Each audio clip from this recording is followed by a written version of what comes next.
അമ്മേ, ഞാൻ ഒരൊറ്റ വചനത്തിൽ ഇങ്ങനെ പ്രാർത്ഥിച്ചുകൊണ്ടേയിരുന്നു. മനുഷ്യർക്ക് അസാധ്യമായത് ദൈവത്തിന് സാധ്യമാണ്. ഞാൻ എഴുതി പ്രാർത്ഥിച്ചുകൊണ്ടേയിരുന്നു. അപ്പോൾ അവിടെ നിന്ന് ഒരാൾ വന്നിരുന്ന് എന്നോട് ചോദിച്ചു, നീ എന്താണ് എംബോസിഷൻ എഴുതി കളിക്കുവാണോ എന്ന്. ഒരാൾ വന്നിരുന്ന് ഇങ്ങനെ ചോദിക്കുക. ഞാൻ സത്യം പറഞ്ഞാൽ ഞാൻ പറഞ്ഞു, ഞാൻ പ്രാർത്ഥിച്ചു കൊണ്ടിരിക്കുകയാണ്, എൻ്റെ പ്രാർത്ഥന അമ്മ കേൾക്കും എന്ന വിശ്വാസത്തിൽ ഞാൻ വീണ്ടും എഴുതി പ്രാർത്ഥിച്ചു കൊണ്ടേയിരുന്നു. പ്രാർത്ഥന കഴിഞ്ഞ് എന്നെ അകത്തേക്ക് വിളിച്ച് എൻ്റെ സാറ് ഹെഡ് ഓഫീസർ DG വിളിച്ച് നിർത്തിയിട്ട് ചോദിച്ചു, നിൻ്റെ പല്ലിന് ആരാണ് അടിച്ചത്? അതായത് മെഡിക്കലിന് റീമെഡിക്കൽ അടിച്ചത് ആരാണ്? ഇതിനൊരു കുഴപ്പമില്ല, അത് നീ ഇനിയിപ്പം ഒരു ക്ലിയറൻസ് ആയിട്ട് പുറത്ത് കൊണ്ടുപോയി നിന്നെ നോക്കിക്കും.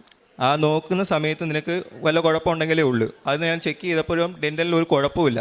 നിനക്ക് മെഡിക്കൽ ക്ലിയർ ചെയ്യാൻ കഴിയും, ഉറപ്പായും ക്ലിയർ ആവും. അത് കഴിയുമ്പോൾ ഈ പല്ലങ്ങ് എടുത്ത് കളഞ്ഞേക്കണം.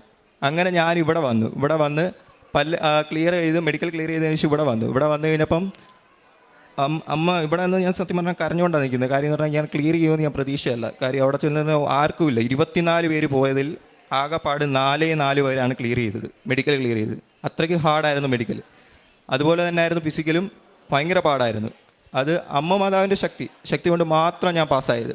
അതിനുശേഷം ഞാൻ എന്ത് പ്രശ്നങ്ങൾ വന്നാലും ഞാൻ ആദ്യം എൻ്റെ കാശുരൂപമാണ് എടുത്ത് പിടിക്കുന്നത്. കാശുരൂപം എടുത്ത് പിടിച്ചിട്ട്, അമ്മേ എൻ്റെ മുന്നിലൂടെ നടക്കണമേ, എന്നെ കൈപിടിച്ച് കൊണ്ടുപോകണമേ, അമ്മയുടെയും തിരുകുമാരൻ്റെയും ദൂതനെ വഴി എൻ്റെ വഴികളെ തെളിച്ചു തരണമേ എന്ന് പ്രാർത്ഥിച്ചാണ് ഞാൻ മുന്നോട്ട് പോകുന്നത്. ഇങ്ങനെ ലാസ്റ്റ് ഡേറ്റായി ഞാനൊരു ഡേറ്റ് ഇട്ടു. ഇവിടെ വന്നിരുന്ന് ഡേറ്റ് ഇട്ട് പ്രാർത്ഥിക്കാൻ അച്ഛൻ പറയാറുണ്ട്. ധ്യാനങ്ങൾ കൂടുന്നതിനിടയ്ക്ക് അച്ഛൻ പറയാറുണ്ട്, നിങ്ങളുടെ ആവശ്യങ്ങളെ ഡേറ്റ് ഇട്ട് പ്രാർത്ഥിക്കുക. ഞാൻ ഡേറ്റ് ഇട്ട് പ്രാർത്ഥിച്ചു. ഞാൻ ഡേറ്റ് ഇട്ട കൃത്യം ഡേറ്റ്, അതായത് എൻ്റെ ബർത്ത്ഡേ ഡിസംബർ 15-ാം തീയതിയാണ്. ഡിസംബർ 14-ന് കൃത്യം എനിക്ക് റിസൾട്ട് വന്നപ്പോൾ തന്നെ ഞാൻ ഭയങ്കരമായിട്ട് കരഞ്ഞാണ് ഞാൻ നോക്കിയത്. ഞാൻ അമ്മയുടെ മുമ്പിൽ തിരി കത്തിച്ചിട്ടാണ് ഞാൻ ഫോൺ എടുത്ത് വെച്ച് വിശ്വാസ പ്രമാണം ചൊല്ലി പ്രാർത്ഥിച്ചിട്ടാണ് തുറന്ന് ഞാൻ അവിടെ നിന്ന് കരഞ്ഞുപോയി. സത്യം പറഞ്ഞാൽ ഞാൻ കരഞ്ഞുപോയി. ഇതേവരെ വരാത്ത എൻ്റെ ലിസ്റ്റിൽ എൻ്റെ നെയിം ഏറ്റവും മുകളിലായിട്ടാണ് എൻ്റെ ലിസ്റ്റിൽ പേരുകൾ വന്നത്. അത് കണ്ട് ഞാൻ അവിടുന്ന് വിശ്വാസ പ്രമാണം ചൊല്ലി അവിടുന്ന് പ്രാർത്ഥിച്ച് അവിടെ നിന്ന് കരഞ്ഞ് അന്ന് ഒരു ദിവസം ഫുള്ള് പ്രാർത്ഥിച്ചു.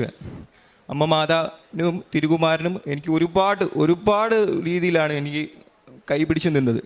അങ്ങനെ ലിസ്റ്റ് വന്നു. ഇന്ന് ഡിസംബർ മാസം 27-ാം തീയതിയാണ്. ഇന്നലെ രാത്രി 10 മണിക്ക് എൻ്റെ അപ്പോയിൻമെൻറ്റ് ലെറ്റർ എൻ്റെ കയ്യിൽ കിട്ടിയിട്ടുണ്ട്. അപ്പോയിൻമെൻറ്റ് ലെറ്റർ ഇന്ന് അതുമായിട്ടാണ് ഞാനിവിടെ വന്ന് നിൽക്കുന്നത്. എനിക്ക് ഒരുപാട് സന്തോഷം. കാരുണ്യ പ്രവൃത്തിയായിട്ട് ഞാൻ ചെയ്തതെന്ന് പറഞ്ഞാൽ, ഞാൻ ഗവൺമെൻറ് ആശുപത്രിയിൽ പോയായിരുന്നു.